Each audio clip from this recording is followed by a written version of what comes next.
ಬರೀ ಸುಳ್ಳಿನ ಸರ್ದಾರ ಆಗಿರ್ತಕ್ಕಂಥ ನರೇಂದ್ರ ಮೋದಿಯವರು 5 ವರ್ಷದಲ್ಲಿ ಏನೇ ಸಾಧನೆ ಮಾಡೋಕ್ಕಾಗಿಲ್ಲ.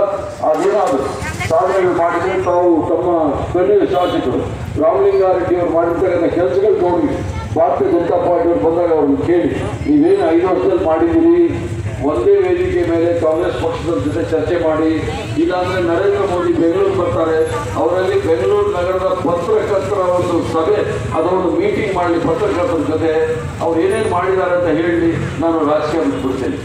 ಉದಾಹರಣೆಗೆ ನಿಮಗೆ 15 ಲಕ್ಷ ರೂಪಾಯಿಗೆ ಅಕೌಂಟ್ ವೋಟ್ ಹಾಕ್ತೀವಿ ಅಂತ ಹೇಳಿದ್ರು. 5 ಲಕ್ಷ ಇಪ್ಪತ್ತೆ ಹಾಕಿದ್ರೇನಪ್ಪ? ಇಲ್ಲ ನಾವು ಹಾಕ್ತೀವಿ ಅಂತ ಹೇಳಿದ್ರು ಇವರು.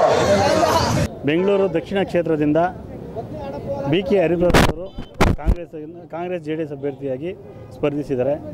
ಈ ಸಲ ಈ 6 ಟರ್ಮಿಂದ BJPಯಲ್ಲಿ ಗೆದ್ಕೊಂಡ್ಬಂದಿದ್ದು, ಆದರೆ ಜನಗಳೇ ಹುಮ್ಮಸ್ಸು ಕಳ್ಕೊಂಡಿದ್ದಾರೆ. ಈ ಬಾರಿ BK ಹರಿಪ್ರಸಾದ್ ಅವ್ರನ್ನ ಗೆಲ್ಲಿಸಲೇಬೇಕಂದ್ಬಿಟ್ಟು ಪಣ ತೊಟ್ಟಿದ್ದಾರೆ.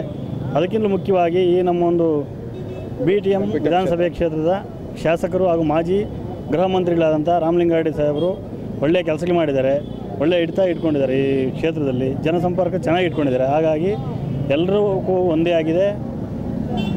ಇದು ಬೆಂಗಳೂರು ದಕ್ಷಿಣ ಕ್ಷೇತ್ರದಿಂದ ಕಾಂಗ್ರೆಸ್ JDS ಮೈತ್ರಿ ಅಭ್ಯರ್ಥಿಯಾದ BK ಹರಿಪ್ರಸಾದ್ ಅವ್ರನ್ನ ಅತ್ಯಧಿಕ ಮತಗಳಿಂದ ಜಯಗಳಿಸಬೇಕಾಗಿ ತಮ್ಮಲ್ಲೆಲ್ಲ ಎಲ್ಲ ಮತ ಬಾಂಧವರಲ್ಲಿ ಕೇಳ್ಕೊಳ್ತೀರಿ. ಹಾಗೆ ಗೆಲ್ತಾರೂ ಸಹ ಲಕ್ಷಕ್ಕಿಂತಲೂ ಅಧಿಕ ಮತಗಳಿಂದ BK ಹರಿಪ್ರಸಾದ್ ಅವರು ಕಾಂಗ್ರೆಸ್ JDS ಮೈತ್ರಿ ಅಭ್ಯರ್ಥಿ ಗೆಲ್ತಾರೆ ಅಂದ್ಬಿಟ್ಟು ಆಶಾಭಾವನೆ ನಮ್ಮಲ್ಲಿದೆ. ಮೋದಿ ಅಲೆ ಬರೀ ಸುಳ್ಳು.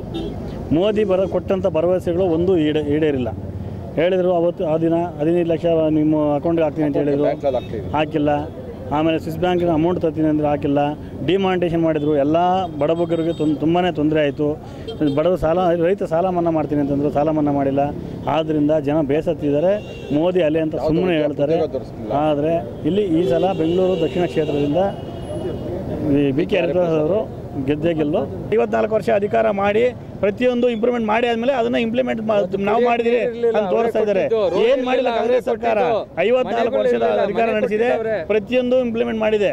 ಆಯಿತಾ, ಸ್ವಚ್ಛ ಭಾರತ ಮಾಡ್ತಾರೆ. ನಿರ್ಮಲ್ ಭಾರತ ಅನ್ನೋ ಇದನ್ನು ಸ್ವಚ್ಛ ಭಾರತ ಅಂದ್ಬಿಟ್ಟು ಮುನ್ನೆಲೆಗೆ ತಂದ್ಬಿಟ್ಟು ಅದನ್ನ ಬೆಳೆಸ್ತಾ ಇದ್ದಾರೆ ಅಷ್ಟೇ. ಇದನ್ನು ಮಾಡಿದ್ದೆ ಕಾಂಗ್ರೆಸ್ ಗೌರ್ಮೆಂಟು. ಕರ್ನಾಟಕದಲ್ಲಿ 22 ಸೀಟು ಕಾಂಗ್ರೆಸ್ JDS ಮೈತ್ರಿ ಬರುತ್ತೆ. ಈ ಲೋಕಸಭಾ ವಿಧಾನಸಭಾ ಕ್ಷೇತ್ರದ BJP ಅಭ್ಯರ್ಥಿ ಆಗಿರೋರು ಹೇಳ್ತಾರೆ, ಮಹಿಳೆಯರಿಗೆ ಮೀಸಲಾತಿ ಕೊಟ್ಬಿಟ್ರೆ, ಮಹಿಳೆಯರು ರಾಜಕೀಯದಲ್ಲಿ ಬಂದುಬಿಟ್ರೆ ಮನೆಗಳು ಇನ್ನೇನಾಗ್ಬಿಡುತ್ತೋ ಅನ್ನೋ ಒಂದು ಸ್ಟೇಟ್ಮೆಂಟ್ ಕೊಟ್ಟಿದ್ದಾರೆ. ಮತ್ತು ಮಹಿಳೆಯರಿಗೆ ಆಗಲಿ ಮತ್ತು ದಲಿತರಿಗೆ ಎಲ್ಲರಿಗೂ ಮೀಸಲಾತಿ ಕೊಡಬಾರ್ದು ಅನ್ನೋ ಅಂಶ ಕೂಡ ಹೇಳಿದ್ದಾರೆ. ಸೊ ಈ ರೀತಿ ಅವರು ಇರೋರಿಗೆ ಮಹಿಳೆಯರ ಓಟ್ ಬೇಡವಾ? ಮಹಿಳೆಯರ ಬಗ್ಗೆ ವಿರೋಧವಾಗಿ ಇಷ್ಟು ವಿರೋಧ ಮಾಡ್ತಿದ್ದಾರೆ ಅಂದರೆ ಏನು ಉದ್ದೇಶ ಇವ್ರದ್ದು? ಮತ್ತು ಫ್ಯಾಮಿಲಿ ಪಾಲಿಟಿಕ್ಸ್ ಅಂತಾರೆ. ಅವ್ರು ಯಾವ ಫ್ಯಾಮಿಲಿಯಿಂದ ಬಂದಿದ್ದಾರೆ? ಪೊಲಿಟಿಕಲ್ ಫ್ಯಾಮಿಲಿಯಿಂದ ಅಲ್ವಾ ಬಂದಿದ್ದಾರೆ. ಸೊ ಈ ಥರ ಅವರು ನಮ್ಮ ಭಾಗಕ್ಕೆ ಯಾವುದೇ ಕಾರಣಕ್ಕೂ ಪ್ರತಿಯೊಂದು ಮಹಿಳೆಯರಿಗಾಗಿರ್ಬೋದು, ಯುವಕರಿಗಾಗಿರ್ಬೋದು, ಪ್ರತಿಯೊಂದು ಪ್ರಜೆಗೆ ಗೊತ್ತಾಗಿದೆ ಇಲ್ಲಿನ ಅಭ್ಯರ್ಥಿ ಯಾವ ರೀತಿ, ನಮ್ಮ ಕಾಂಗ್ರೆಸ್ ಪಕ್ಷದ ಅಭ್ಯರ್ಥಿ ಯಾವ ರೀತಿ ಅಂದ್ಬಿಟ್ಟು ಪ್ರತಿಯೊಬ್ಬರಿಗೂ ಮನವರಿಕೆ ಆಗಿದೆ. ಹಾಗಾಗಿ ಈ ಕ್ಷೇತ್ರದಲ್ಲಿ ಯಾವುದೇ ಕಾರಣಕ್ಕೂ ನಮ್ಮ ಕಾಂಗ್ರೆಸ್ ಪಕ್ಷ BK ಹರಿಪ್ರಸಾದ್ ಅವರು ಅತಿ ಹೆಚ್ಚು ಮತಗಳಲ್ಲಿ ಗೆಲ್ತಾರೆ ಅನ್ನೋ ವಿಶ್ವಾಸ ಇದೆ. ರಾಜಕೀಯದಲ್ಲಿ ಅವರಿಗೆ ತುಂಬ ಅನುಭವ ಇದೆ. ಮತ್ತು ರಾಜಕೀಯದಿಂದನೇ ಅವರು ಮೊದಲೊಂದು ಸಲ ನಿಂತು ಇದೇ ಕ್ಷೇತ್ರದಲ್ಲಿ 1999 ಸೋತಿದ್ರು ಅವರು. ಈಗ ಪುನಃ ಅವರಿಗೆ ಅದೇ ಸೀಟ್ ಸಿಕ್ಕಿದೆ. ಅವ್ರಿಗೆ ಗೆಲ್ಲೋದ್ರಲ್ಲಿ ಯಾವುದೇ ಡೌಟ್ ಇಲ್ಲ.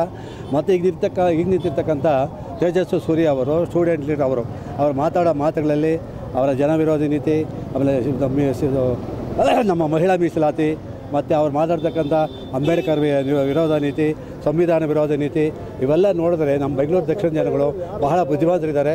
ಅವರು ಅದನ್ನು ಉಪಯೋಗಿಸ್ಕೊಂಡು ಯೋಚನೆ ಮಾಡಿ BK ಹರಿಪ್ರಸಾದ್ ಗೆದ್ದೇ ಗೆಲ್ಲಿಸ್ತಾರೆ.